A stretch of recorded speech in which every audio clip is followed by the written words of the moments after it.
Alors, hier, présentation du budget Marceau, un budget qui était relativement bien reçu. Nous allons en parler avec nos invités, Régent Parent, Joanne Marcotte. Joanne, est-ce que je me trompe en disant que ceux qui sont fâchés ce matin, ce sont surtout les militants péquistes parce que le PQ est revenu sur plusieurs de ses promesses? Effectivement, je pense que c'est ça qu'on avait pressenti. Le virage à gauche ne s'est pas concrétisé là, comme certains l'auraient voulu. Il y a plusieurs promesses qui ont été reniées. Par contre, il faut reconnaître qu'il y a des clientèles qui ont été chouchoutées dans ce budget-là, notamment les étudiants, les éducatrices en garderie, par exemple. Donc, eux, elles ont été protégées, ces clientèles-là. Ça, c'est une chose. Maintenant, il reste que ce budget-là, il est vrai, qui a répondu à très, très court terme à un impératif. C'était celui de ne pas avoir une décote de la part de nos créanciers d'ici la prochaine élection. Régent Parent, je vais faire la nomenclature des promesses qui n'ont pas été tenues. Là. On a dénoncé les coupures dans Hydro-Québec, puis finalement, on a coupé des postes dans Hydro-Québec. On a dit qu'on allait abolir le fonds de génération, on ne l'a pas aboli. On va abolir la taxe santé, on ne l'a pas aboli. On va augmenter les redevances des minières. On ne l'a pas fait. On va peut-être le faire, mais on ne l'a pas fait. On va geler les tarifs de l'électricité du patrimoine. Finalement, on va les indexer. Bref, beaucoup de promesses qui n'ont pas été tenues. Est-ce que j'ai raison de dire qu'aujourd'hui, c'est surtout les péquistes, les militants péquistes qui devraient être déçus? Moi, je pense que le gouvernement a produit un budget qui aurait pu tout aussi bien être produit par les libéraux que par les caquistes. Certains diront que c'est pragmatique, qu'ils n'avaient pas le choix. Puis je pense qu'effectivement, dans la conjoncture économique, il était assez restreint. Il manquait de peinture pour faire la toile qu'il voulait dessiner. Et s'il avait donné suite à ses promesses, fort probablement, y compris Mme Marcotte et beaucoup, auraient dit qu'il est complètement irresponsable, il ne tient pas compte de l'environnement. Et en même temps, en tenant compte de l'environnement, en faisant preuve, je dirais, d'une approche clientéliste, là, je rejoins Mme Marcotte quand elle mentionne, mais là, on s'assure de ne pas choquer les étudiants, on s'assure de remplir les obligations qu'on s'était données du côté de la famille. Je dirais qu'on s'assure qu'il n'y aura pas de décote. On veut faire taire le patronat. En même temps, je veux dire, on va essayer de s'imposer. Dans le fond, les revenus où on va les chercher, il n'y aura pas de révolution dans le palais. Là. On met un peu plus de progressif dans la question de la taxe santé. On va imposer un peu plus ceux qui gagnent en haut de 100 000. On va taxer les fumeurs puis les buveurs. Puis jusqu'à un certain point, on pourrait même dire que c'est de la gestion responsable. Parce on aurait pu aller plus loin, même, M. Parent et Joanne Marcotte, on aurait pu aller plus loin, taxer la malbouffe. Si on veut taxer les plaisirs, là, la malbouffe, les fumeurs, l'alcool, on aurait pu taxer les condoms aussi, tant qu'à faire. C'est ceux qui ont du fun, ceux qui ont du fun, on les taxe. Je ne sais pas pourquoi les condoms, M. Martineau. Je ne sais pas si vous avez de quoi contre l'amour, mais en tout cas, je dirais qu'il faut... Dans un sens, je dirais que ce qui manque affreusement au Québec, c'est un débat global. Je reprends l'idée qu'avait Joanne Marcotte la semaine dernière quand elle disait il faut à un moment donné savoir qu'est-ce qu'on attend de l'État. Là, on fait des débats à la pièce et finalement, ça donne des résultats à la pièce. Mais Joanne, je veux revenir sur une chose que dit Régent tantôt. Il disait que ça pourrait être un budget libéral. Et d'ailleurs, il y a plusieurs chroniqueurs économiques qui ont fait le rapprochement entre le budget Bachand en disant qu'il y a des choses qui ressemblent beaucoup. On sait qu'on est dans une atmosphère de cynisme ces temps-ci. Les gens ne croient plus à la politique parce qu'ils disent que ce n'est pas les politiciens qui décident finalement, c'est la conjoncture économique. On en a la preuve la plus incroyable. Quel que serait le parti au pouvoir, l'impression qu'on a, c'est que c'est ce genre de budget-là qui aurait passé. Ben oui, mais la raison à ça, c'est parce que notre modèle socio-économique, le fameux modèle québécois, il est au bout, il est à bout, il est au bout de ce qu'il est capable de faire. Là. On est endetté jusque-là, taxé jusque-là, imposé jusque-là. Regarde, je me suis habillée de circonstance, je suis en rouge aujourd'hui. Le Québec est encore dans le rouge ce matin, là. Et il reste que la question fondamentale, c'est vraiment là, de revoir structurellement parlant, qu'est-ce qui arrive avec notre modèle socio-économique. Il repose sur quoi? Il repose sur un endettement chronique qu'on n'est pas capable vraiment de régler. Et parce qu'on vit au-dessus de nos moyens tout le temps, la croissance des programmes sociaux, des subventions d'entreprise, ça croît tout le temps. Ça repose sur des investissements publics beaucoup plus importants que les investissements privés. On les fait fuir, les investissements privés. C'est ça le modèle québécois. Ça repose sur quoi? Un régime fiscal qui est complètement inefficient. Beaucoup de taxes, beaucoup d'impôts, beaucoup de taxes sur la masse salariale, peu de tarification. Ça, c'est un élément du modèle québécois. Donc, tout ça, et ça repose aussi sur notre dépendance à la péréquation canadienne. Mais tout ça ensemble, est-ce que vous avez vu dans le budget, vous, quelque chose qui réfléchit à ça? Pas du tout, pas pantoute. Donc, c'est un budget de très court terme. On veut se rendre à la prochaine élection. On verse dans la facilité. On augmente la colonne des revenus. Et là, on se croise les doigts, là, comme ça, pour que les dépenses, que la diminution des dépenses soit réaliste. Hier, il y avait du monde sceptique. Ce matin, ils sont encore sceptiques sur la réduction de dépenses. Régent Parent, Joanne a dit qu'elle était bien en rouge parce que le Québec est dans le rouge. Elle aurait pu aussi porter un chandail rose parce que les lunettes de M. Marceau sont très roses. Ses prévisions pour la croissance économique, là, il y a des gens qui disent que ça ne tient pas, ça tient pas la route du tout. Vous avez raison, ça va être tout un défi d'essayer de garder cette croissance de dépenses puis d'espérer que l'économie va être au rendez-vous. Mais en même temps, quand on parle du modèle québécois puis on parle de la dette québécoise, il faudrait aller voir la dette des Américains. Il faut voir le cul-de-sac actuellement dans lequel se précipitent les Américains. On joue, je veux dire, sur une patinoire où les forces en présence sont inégales. Il faut compétitionner avec les Américains qui peuvent éclater le budget, le déficit. Pendant ce temps-là, on se restreint. Donc, attention au modèle québécois pour avoir fait le tour du monde de des bonnes choses. Selon l'Institution économique de Montréal, la dette est de 251 milliards de dollars. On est assis sur une bombe, la mèche, il y a le feu après, et personne n'en parle. On est là à discuter de est-ce qu'il faut hausser les cigarettes, est-ce qu'il faut hausser l'alcool. Pendant ce temps-là, la mèche raccourcit 251 milliards en dessous de notre derrière. On s'en va tout de suite à la pause. On revient avec vos commentaires et nos invités.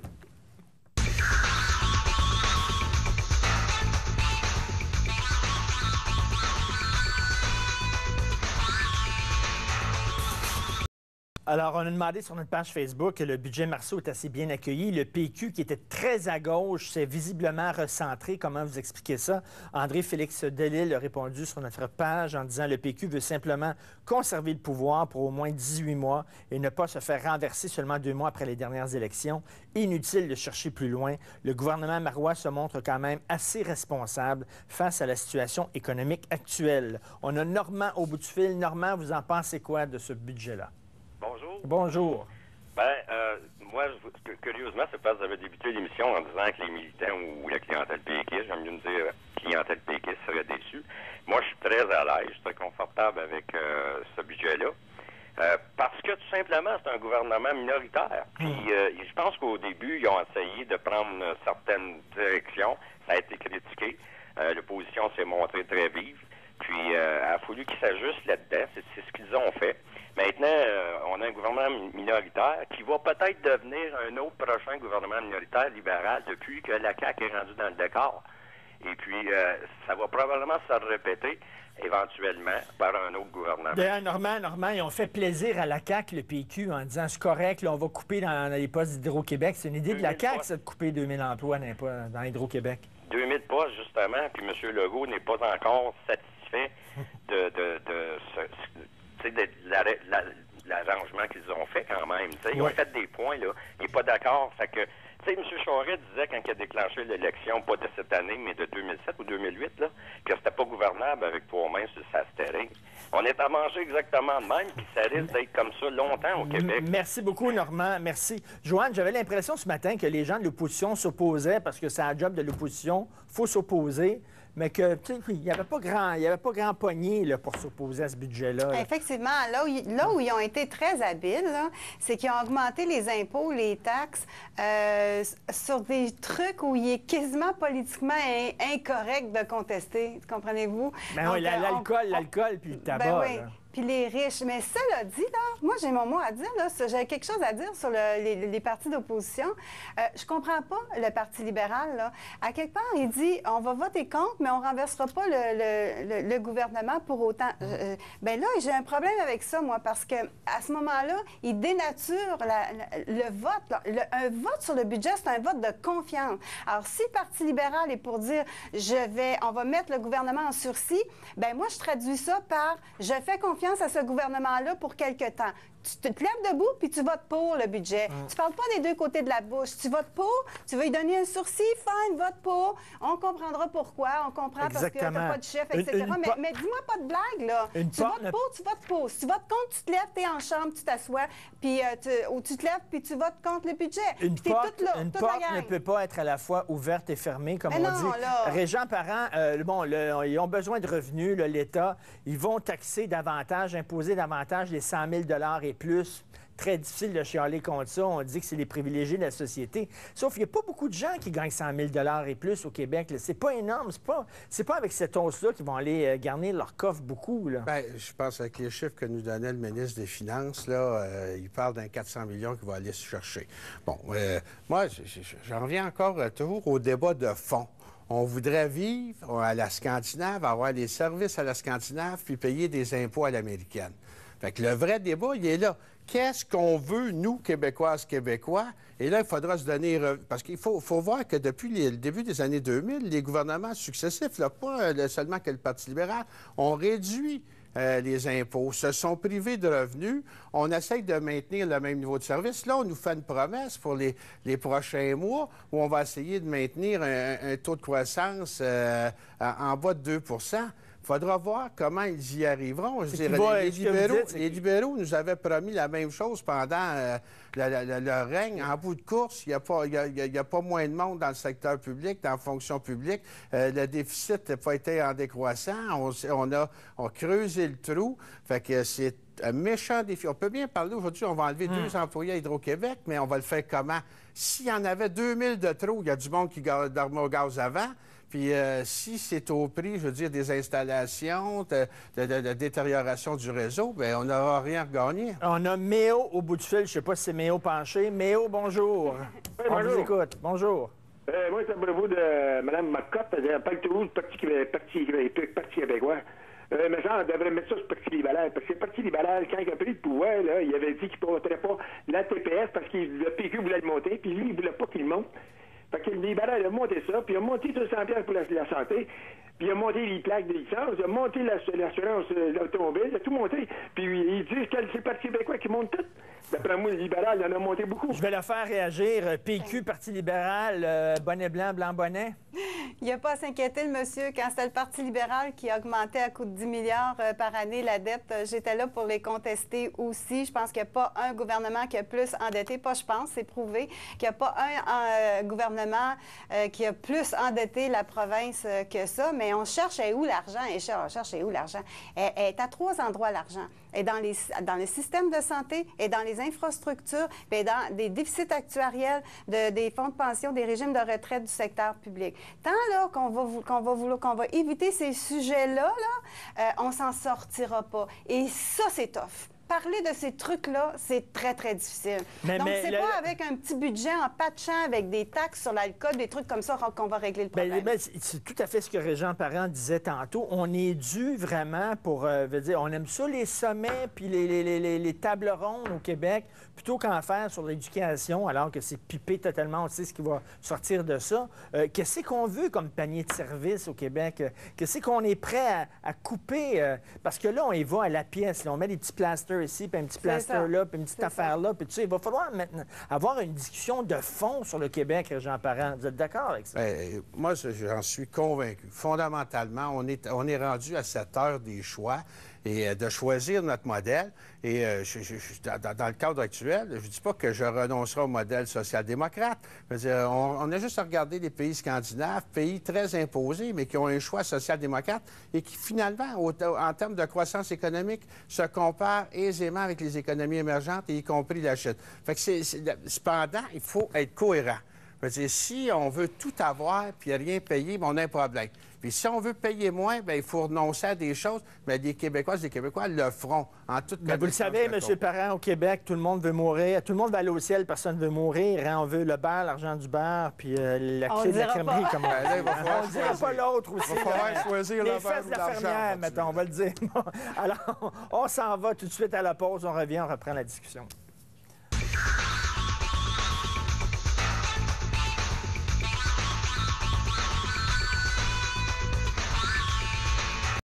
Alors, on a Gilles au bout du fil. Gilles, qu'est-ce que vous pensez de ce budget?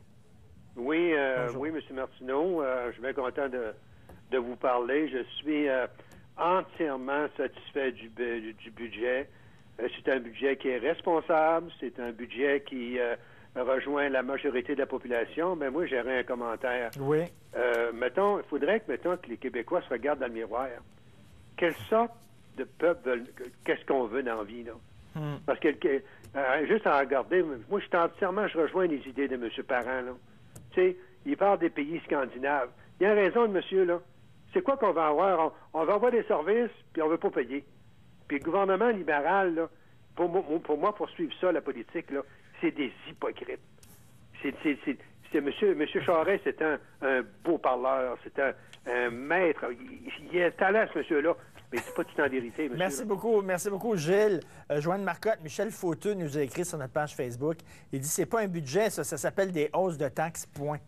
Oui, c'est ça. Qu'est-ce que vous en pensez? J'aime bien ça, moi, quand on prend en exemple les pays scandinaves, là, parce que si on appliquait ici là, ce qu'ils ont fait dans les pays scandinaves, on se rendrait compte que ça bousculerait pas mal le modèle québécois, là, que ce soit au niveau de nos pratiques syndicales, etc. Oui, le budget, c'est essentiellement de jouer sur la colonne des revenus. La colonne des dépenses, là, il n'y a personne ce matin qui croit que c'est possible ce qu'ils ont accouché, ce qu'ils ont accouché hier là, en termes de projection. Du coup, alors moi, j'invite les gens à aller sur le site nonauxhausses.com. Faites bien attention, là. Et de signer la lettre qui est là. Je pense qu'on doit signifier, on doit envoyer un signal au gouvernement. Là, c'est une initiative du Réseau Liberté Québec, ça, là. On doit envoyer un signal aux partis de l'opposition et au gouvernement de vraiment là, cesser de jouer sur la colonne des revenus. On n'en sortira pas. Tant qu'on ne coupera pas ça, mais là, pour la classe moyenne, pas ce robinet-là, ils ne comprendront pas. Pour la classe moyenne, aujourd'hui, c'est quand même... Ils s'en sortent bien, la classe moyenne. C'est les 100 000 et plus qui vont payer davantage d'impôts, Joanne. Là. Oui, bien, puis c'est important.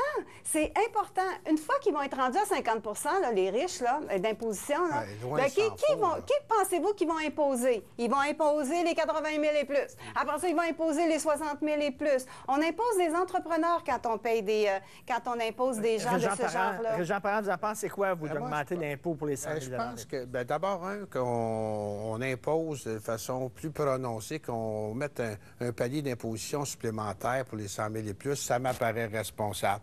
Ensuite, qu'on taxe le tabac, qu'on taxe l'alcool, dans un contexte, quand on va se référer encore au modèle des pays scandinaves, c'est vrai, je veux dire, que l'État, est providence ou est très protectionniste, mais en même temps, le citoyen doit être responsable. Puis Mme Marcotte a raison que le modèle scandinave viendrait nous bousculer. Il y a même des frais modérateurs pour le système de santé en Suède. Exactement. Beaucoup de concurrence. Donc, dans ce sens-là, de se retrouver à dire, aujourd'hui, les gens le fumeur, qu'on le veuille ou pas, il coûte cher au système de santé. Fait que c'est normal qu'il fasse peut-être une passe supplémentaire. C'est un bout de responsabilisation. Régent Parent, vous êtes un ancien leader syndical, vous êtes un homme de gauche, vous êtes aussi réaliste. Vous regardez les chiffres, une dette de 251 milliards, ça n'a pas de bon sens. On ne peut pas rien jouer sur la colonne des revenus. Il va falloir à un moment donné jouer sur la colonne des dépenses aussi. Là. Moi, je pense qu'il faut avoir une gestion responsable. Il faut jouer sur la colonne des dépenses. Moi, là, de ce côté-là, tout ce qui peut être plus efficace, qu'on s'y emploie, qu'on s'y attaque. Mais en même temps, contons-nous pas d'histoire, puis se faire à croire qu'on est en mesure de jouer seulement sur la colonne des dépenses. On a des États depuis 20 ans qui se sont privés de revenus pour toutes sortes de considérations, pour peut faire un débat sur la fiscalité, mais il en demeure pas moins qu'à force de se priver de revenus en essayant de maintenir les services, ça donne le déficit américain, ça donne le déficit ontarien, ça donne le déficit québécois. Et à un moment donné, il faut effectivement s'attaquer à la dette. Là, on reporte ça vers 2025. Bien, c'est ça. M. Parent, je le comprends bien quand il dit on devrait se regarder dans le miroir. Mais il y a une réalité aussi à laquelle il se refuse là, de croire, c'est qu'on vit quand même là, en Amérique du Nord. Nos compétiteurs, c'est nos voisins du Sud. Puis ce sont les provinces du reste du Canada. Donc, on ne peut pas commencer à aller chercher un modèle non plus, puis plaquer ça sur le Québec, puis dire qu'on se prive de revenus. On est surimposé, surtaxé. Les entreprises quittent. Il y a des entrepreneurs qui prennent le clic et le clac et qui s'en vont présentement, ou qui attendent, puis ils mettent leur liquidité bien en sécurité, là, puis attendent de voir ce que le gouvernement du Québec va faire. J'ai l'impression, moi, qu'on sous-estime le coût réel des dépenses puis qu'on surestime la croissance économique du Québec. Oui, bien, il y a plusieurs analystes ce matin qui disent ça, là. En fait, ils sont très sceptiques par rapport à ça, là. Et d'un autre côté, M. Marceau dit, bien, c'est le temps, finalement, de commencer, là, à régler la question. Mais écoute, avec les taux de croissance, de couper 2 % dans les dépenses de certains ministères, il faut voir aussi les trucs de passe-passe qu'il y a dans ce budget-là, là. Ils vont sortir. Parce qu'en réalité, savez-vous quoi? Il n'y a personne qui le comprend, ce budget-là. À la veille, on se disait, hé, tabarouette, le défi qu'il y a de relever le déficit écœurant, 3,7 milliards. Le lendemain, avec des petites taxes sur l'alcool puis sur les cigarettes, puis c'est ça, on règle le problème. Bien, voyons donc. Je vous assure, dans les prochains jours, là, on va à la pause. Mais moi, j'ai l'impression, le budget, Marois, c'est comme si il y a un gars qui nous menace de nous casser la gueule avec un bat de baseball. On a peur. Puis finalement, il arrive, il fait rien que nous donner une gifle. Puis là, on le remercie. On le remercie parce que c'est rien qu'une gifle qu'on a reçue plutôt qu'un coup de batte de baseball sur la tête. Bien, moi, je pense que les orientations politiques sont claires. Il s'agit de voir maintenant s'il va être capable de livrer. C'est pas réaliste. Okay. On s'en va tout de suite à la pause. Nous revenons après.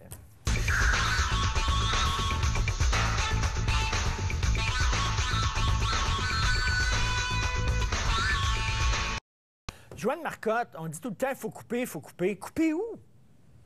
Couper où? C'est ça. C'est pour ça qu'il faudrait avoir, justement, un genre de... c'est une bonne question, hein? Puis le Parti québécois, il n'a pas répondu. Il a joué un tour au Parti de l'opposition. Il n'a pas déposé ses livres de crédit budgétaire. Donc ça, c'est vraiment quelque chose, hein? Je pense que c'est un précédent. Donc, il annonce une augmentation des dépenses du taux... En tout cas, il annonce une augmentation des dépenses de 1,8, ce qui s'est rarement vu. Très difficile à réaliser. On est extrêmement optimiste quand on dit ça. Puis il ne dit pas comment. Puis savez-vous ce qui me fait peur un peu, moi? Tantôt, on parlait que les militants du Parti québécois, ils sont contents finalement. OK, mettons qu'ils sont contents.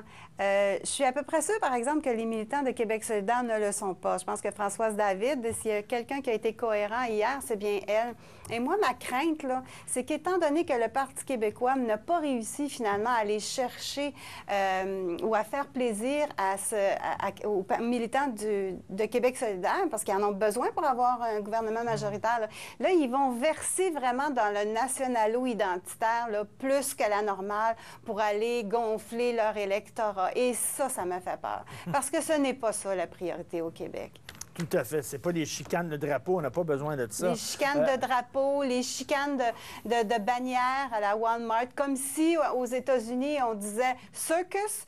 Cirque du Soleil. Mais non, c'est Cirque du Soleil, là. Régent Parent, les deux, vous êtes d'accord, une à droite, l'autre à gauche, qu'on a besoin d'avoir un portrait global de la situation.